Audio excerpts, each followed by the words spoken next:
আর বিকাশ মৃধা একজন বিশিষ্ট শিক্ষক, ওনাদেরও মঞ্চে আসার জন্য আহ্বান করছি। ওনাদের সুচিন্তিত বক্তব্য আমাদের নিশ্চয়ই দিশা দেখাবে।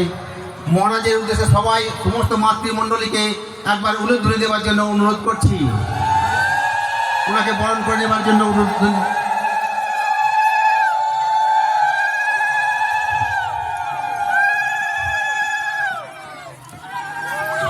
তো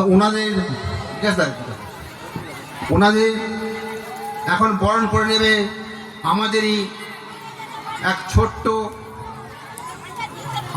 ছোট্ট মেয়ে দ্রুতি চিত্রকর ও পূজা নন্দন। ওনাদের উত্তরীয় ও মালা চন্দন দিয়ে ওনাদের বরণ করে নেবেন।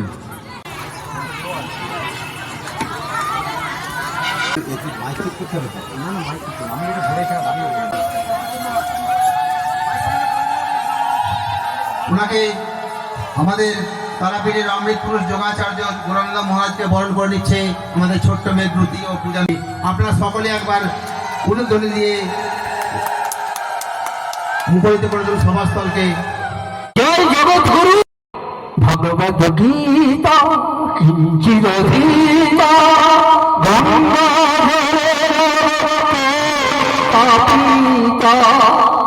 সকৃদপি যস্য মুরারি সমারেতা তস্য জগতি কুরুতে চরিতা ভজ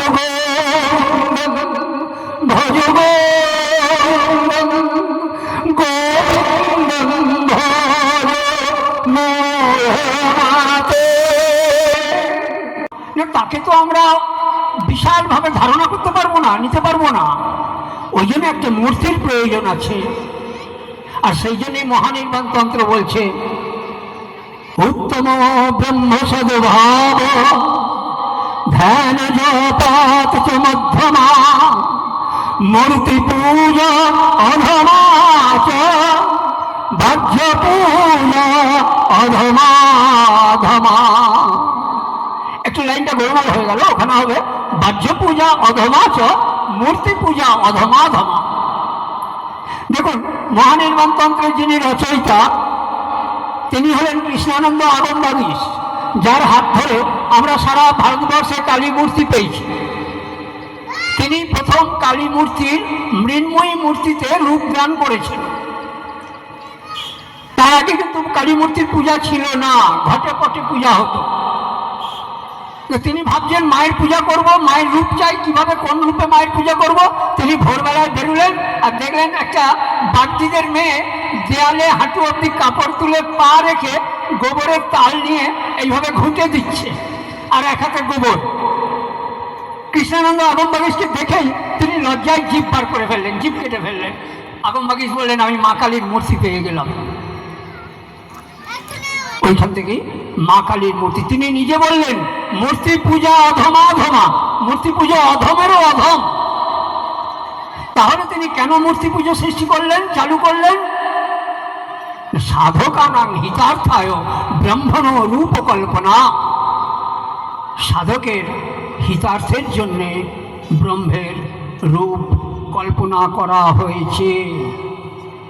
আর কীর্তনের আসলে নাচ গান হলে তো আমাদের কথাই নেই।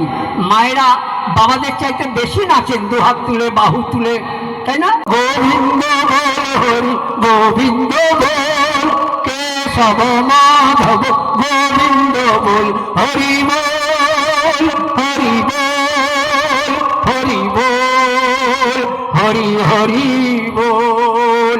নিতাই গৌর প্রেমানন্দে একবার হরি হরি বল হরি বল। দেখুন এর আগে আমি যখন বক্তৃতা দিচ্ছিলাম মায়েদের খুব একটা ভালো লাগছিল না। সাকার মূর্তি পুজোর এইখানেই দরকার আছে, নিরাকারকে আমরা সবাই ধরতে পারবো না। ওই জন্যে বৈদিক ধর্মেরই আর একটা শাখা। এখানে ব্রহ্মা বিষ্ণু সকলের নাম হয়েছে, একজনেরই নাম হয়নি। সকাল থেকে আমি শুনছি, তার নামটাও দরকার ছিল। কণ্ঠে হলাহলম গলে ভুজঙ্গহারম নীলকণ্ঠায় দেবম প্রণমামি তব হে সর্বসত্যম শিবম সংসার সারম আশুতোষ ভবম পরমাত্মনম তব হে কণ্ঠে হলাহলম গলে ভুজঙ্গহারম নীলকণ্ঠায় দেবম প্রণমামি তব হে। শিবলিঙ্গ যজ্ঞ হয়ে গিয়েছিল, একবারও তার নাম হয়নি। সেই জন্য আমি একটুখানি তারও বন্দনা করে নিলাম।